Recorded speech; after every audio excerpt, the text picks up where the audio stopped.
quando a gente é mais jovem, a gente até ouve dos pais, esporte é besteira, o importante é estudar. Mas eu pessoalmente acredito que o esporte te dá, com certeza, uma confiança enorme. Se eu consigo quebrar essas barreiras todas e consigo ser melhor de mim nessas situações, eu consigo qualquer coisa. Eu sofri um acidente quando eu tinha 11 anos em Itaipava, nós tínhamos uma casa nas montanhas, eu caí e quebrei as costas.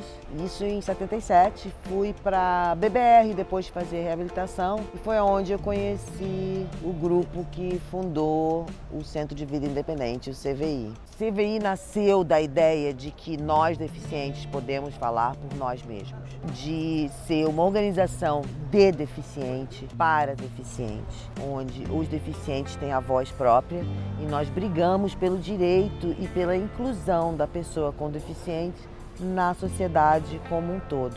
Em janeiro de 78, minha família se mudou para o sul do Brasil. Fomos para Santa Catarina, onde por 3 anos eu fui a única pessoa com deficiência ou de cadeira de roda que estudei numa escola de 3.000 alunos. Eu lembro quando nós mudamos para o sul, primeiro dia de aula, eu não queria ir. Eu chorei e minha mãe não me deixou, me levou para a sala de aula. Diz ela, depois ela me contou que voltou para a cama e chorou.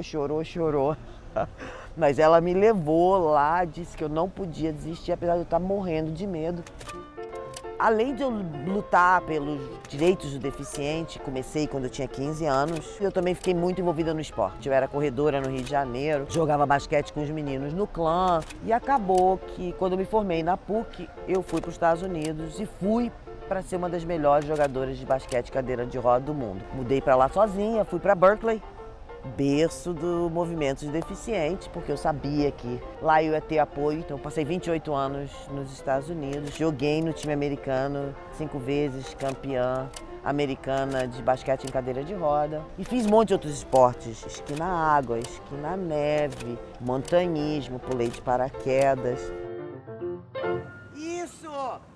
De novo, João, vai lá! De uma certa forma, ter ficado paraplégica na cadeira de roda me deu chance a fazer muitas coisas que eu não teria tido se eu fosse andante. Eu consegui ser uma das 5 melhores do mundo de basquete feminino em cadeira de roda. Se eu fosse andante, talvez não seria.